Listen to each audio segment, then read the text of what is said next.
Hello hello YouTube YouTube family. Family, कैसे हैं आप लोग। तो फाइनली आज हम लोग ने थोड़ा सा मेहनत करके आपके लिए जीए का वीडियो लेकर आए हैं।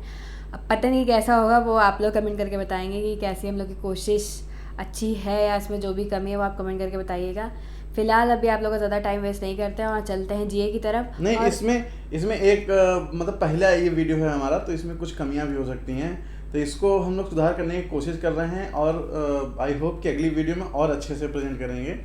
तो पहला जो है हमारा अफेयर, जो स्टेट अफेयर, वो है असम जो है वो बन गया है one nation one ration card लागू करने वाला 36वां राज्य। तो इसमें है कि ONORC का उद्देश्य प्रवासी कामगारों को देश में कहीं भी अपनी पसंद की किसी भी उचित मूल्य की दुकान से रियायती दरों पर खाद्यान्न को प्राप्त करने में सक्षम बनाता है। तो ONORC योजना क्या है? वो है one nation one ration card योजना। तो इसके बारे में और अगर जैसे अब हम बता देते हैं कि आपको करंट अफेयर्स पढ़ना कैसे है। जैसे मान लीजिए ये आपको एक टॉपिक मिला ONORC, तो मतलब अगर इसके बारे में जानना है तो जैसे आप पता चला कि आसाम जो है वो 36वां राज्य बना है, तो पहले जो क्वेश्चन पेपर बनते थे वो बहुत ही सिंपल बनते थे कि कौन सा राज्य बना, या आसाम कौन सा राज्य 36वां राज्य है, 35वां राज्य है, ये ऐसा पूछा जाता हाँ। था। लेकिन जो अब डिफ़िकल्टी लेवल है वो बहुत ज़्यादा हाई पहुंच गया है, तो अब इसमें बहुत सारी चीज़ें हैं, मतलब अंदर तक घुस के पूछ सकते हैं। तो इसमें पूछ सकते हैं कि पहला स्टेट कौन सा था या पहली यूनियन टेरेटरी कौन सी थी। तो इसके बारे में आप सर्च करिए, मतलब जैसे ONORC आज न्यूज़ में आई है, तो ONORC के बारे में आपको पूरा ही डिटेल में नॉलेज पढ़ना होना है चाहिए। कि कौन से स्टेट में पहला था, मतलब या कौन सी यूनियन टेरेटरी पहली थी। आपको बता दें कि पहली यूनियन टेरेटरी थी छत्तीसगढ़, जो कि 31 अक्टूबर 2020 में इन्होंने अपने यहाँ ONORC लागू किया था। और फिर कहाँ लागू किया था, किस डेट पे लागू किया था, ये सब सारी चीज़ें आपको डिटेल में जाननी है। तो ऐसे ही आपको करंट अफेयर्स तैयार करना है अपने लिए एग्ज़ाम के लिए। अगला जो करंट अफेयर है वो है कि वर्ल्ड हाइड्रोग्राफी डे कब होता है? तो वो होता है 21 जून को। और 21 जून को और भी क्या होता है, वो हमारे यहाँ होता है इंटरनेशनल योगा डे। यस, तो दोनों डे होते हैं, याद रखिएगा। और ये जो डे और बना, जितना भी स्टैटिक अफेयर है, मतलब वो आपको याद होना चाहिए कि कौन से दिन पर कौन सा हो। जैसे 22 अप्रैल को अर्थ डे होता है, और ऐसे 21 मार्च हम लोग को मतलब पूरा याद था पहले। जैसे 29 अगस्त को शायद डॉक्टर्स डे होता है। ऐसे करके सारी सारे चीज़ें हैं जितने भी डेज। साल के दिन होते हैं उसमें कौन सा डे होता है वो आपको पता होना चाहिए। वर्ल्ड कैंसर डे कब होता है, और भी बहुत सारे होते हैं। तो ये सब आप लोग को पढ़ना है। और उसके बाद ये हाइड्रोग्राफी जो डे है उसकी थीम क्या है? तो उसकी इस साल थीम की है hydrography contributing to the United Nations Ocean Decade. तो ये भी आपको पता होना चाहिए क्योंकि ये बहुत ही इम्पोर्टेंट क्वेश्चन है। अब जैसे कि नेक्स्ट न्यूज़ है, लीसा स्टालेकर बनी फीका की पहली महिला अध्यक्ष। तो इस एक न्यूज़ से इतनी सारी न्यूज़ बन सकती हैं। जैसे कि लीसा स्टालेकर जो हैं वो कौन से देश से बिलोंग करती हैं, कौन सी कंट्री से, कौन सी देश की क्रिकेटर हैं? तो वो ऑस्ट्रेलियाई क्रिकेटर हैं। उसके बाद ये जो हैं पहली महिला अध्यक्ष बनी हैं इंटरनेशनल क्रिकेटर्स एसोसिएशंस की। जून 2022 में स्विट्ज़रलैंड के नियोन में आयोजित फीका कार्यकारी समिति की बैठक में उनको ये पद देने का फैसला किया गया।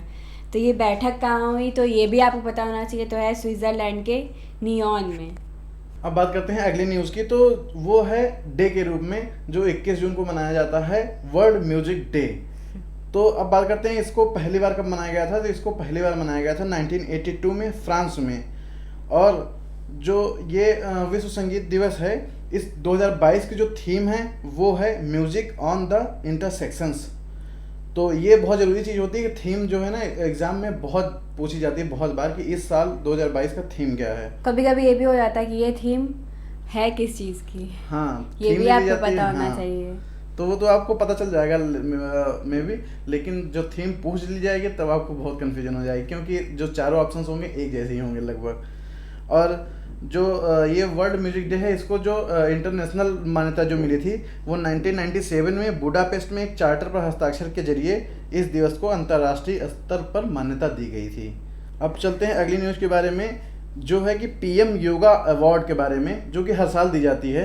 तो इस साल 2021 के लिए योग के विकास में उत्कृष्ट योगदान देने के लिए प्रधानमंत्री पुरस्कार की घोषणा कर दी गई है, जो कि भिक्खु संघ सेना और मार्कस विनीसियस रोजो रोड्रिक्स को पुरस्कार के लिए चुना गया है। नाम थोड़ा टफ है तो इसको याद कर लीजिएगा। और इसके लिए 2 संगठनों, उत्तराखंड की the divine life of society और यूके की ब्रिटिश व्हील ऑफ योगा को भी चुना गया है। ये 2 जो मतलब इंटरनेशनल सोसाइटीज़ हैं, इनको भी चुना गया है इस पुरस्कार के लिए। और जो इस पुरस्कार में ट्रॉफी, प्रमाण पत्र और 25 लाख रुपए नगद पुरस्कार दिया जाता है। ये आप बहुत ध्यान से पढ़ लीजिएगा। तो जैसे कि मैंने अभी आपको बताया था कि 21 जून को हाइड्रोफिल डे होता है, उसके बाद इंटरनेशनल योगा डे होता है। तो एक क्वेश्चन ये भी है कि आपकी बार कौन सा इंटरनेशनल योगा डे मनाया गया था, तो वो था 8th। और ये पहली बार कब मनाया गया था, 2014 में मनाया गया था। संयुक्त राष्ट्र महासभा द्वारा इसको मान्यता दी गई थी। और 2022 में जो इसकी थीम थी वो थी योगा फॉर ह्यूमैनिटी। तो ये सब आपको पता होना चाहिए। और इसका जो अंतर्राष्ट्रीय योग दिवस के 8वें संस्करण का मुख्य कार्यक्रम कर्नाटक के मैसूर पैलेस में मनाया गया था। तो अब जैसे इसमें आया कर्नाटक के मैसूर पैलेस में, तो कर्नाटक के बारे में भी आपको पता होना चाहिए। वहाँ के वहाँ पे क्या क्या मशहूर है, वहाँ पे कौन कौन सी वो क्या बोलते हैं फसल वगैरह होती है, मुख्यमंत्री, नदियाँ, ये सारी जो स्टैटिक अवेयरनेस आती है वो आपको ये सारी चीज़ें पता होना चाहिए। तो जैसे भी न्यूज़ में आप कोई भी स्टेट या प्रधानमंत्री, मुख्यमंत्री किसी के बारे में पढ़ें तो उसकी डिटेल नॉलेज लेके पढ़ें, तो आपको जनरल अवेयरनेस में कभी भी कोई भी दिक्कत नहीं होगी। नेक्स्ट जो करंट अफेयर है, मतलब बहुत इम्पॉर्टेंट है, वो है केंद्रीय मंत्री हरदीप सिंह पुरी ने लॉन्च किया निपुण। अब निपुण के बारे में आता है कि निपुण है क्या। तो ये है national initiative for promoting upskilling of निर्माण वर्कर्स। तो इसका शुभारंभ किया गया 20 जून 2022 को नई दिल्ली में एक अभिनव परियोजना। यह एक अभिनव परियोजना है, निपुण इसको लेकर आए हैं हरदीप सिंह पुरी। यह आवासन और शहरी कार्य मंत्रालय की एक पहल है। इसका उद्देश्य 1 लाख से अधिक निर्माण श्रमिकों को एक नए कौशल और अपस्किलिंग कार्यक्रमों के माध्यम से प्रशिक्षित करना है और उन्हें विदेशों में काम के अवसर प्रदान करना है। तो आपके लिए यही क्वेश्चन है कि निपुण क्या है, निपुण का फुल फॉर्म क्या है, इसको किसने लॉन्च किया, ये सारी चीज़ें आपको पता होनी चाहिए। तो ये थी हमारी छोटी सी कोशिश कुछ करंट अफेयर्स आपके लिए लेकर आने की। तो आप लोग हमको कमेंट करके बताइए कि हम लोग ने जो भी आपको ये नॉलेज दी वो आप लोगों को कैसी लगी और इसका जो तरीका था वो कैसा था। तो उसमें जो भी कमी होगी वो हम लोग उसको दूर करने की पूरी कोशिश करेंगे। अभी ये जो सेशन था ये बहुत छोटा था, मतलब इसमें 4-5 क्वेश्चन लिए गए। मतलब अब कोशिश करेंगे कि जो अगला सेशन जो भी होगा थर्सडे को, उसमें हम बहुत ज़्यादा से ज़्यादा क्वेश्चंस लेके आए आपके लिए। और ये गारंटी मेरी रहेगी कि जो हम बताएंगे उसमें से जो आपका पेपर होगा, एग्ज़ाम होगा, उसमें से क्वेश्चंस डन आएंगे और आई होप कि एज इट इज़ आएंगे। जो हम क्वेश्चंस आपको देंगे वो एग्जैक्ट आपके क्वेश्चन पेपर में होंगे। तो ये वीडियो ज़रूर देखिएगा। अगली आई होप कि आज की वाली वीडियो तो थोड़ा खास ज़्यादा नहीं लगेगी, बस ये था कि पढ़ें कैसे, कोई चीज़ भी हो उसके बारे में पढ़ें कैसे, ये चीज़ें बताई गई आज। लेकिन अगली बार से क्वेश्चंस एंड उसके आंसर्स आपको मिलेंगे। तो अभी चलते हैं और मिलते हैं अपने नेक्स्ट व्लॉग में। तब तक के लिए बाय बाय, टेक केयर और ऑल द बेस्ट। अच्छे से तैयारी करिए और जल्दी से एग्ज़ाम को क्वालिफाई करिए। Bye bye.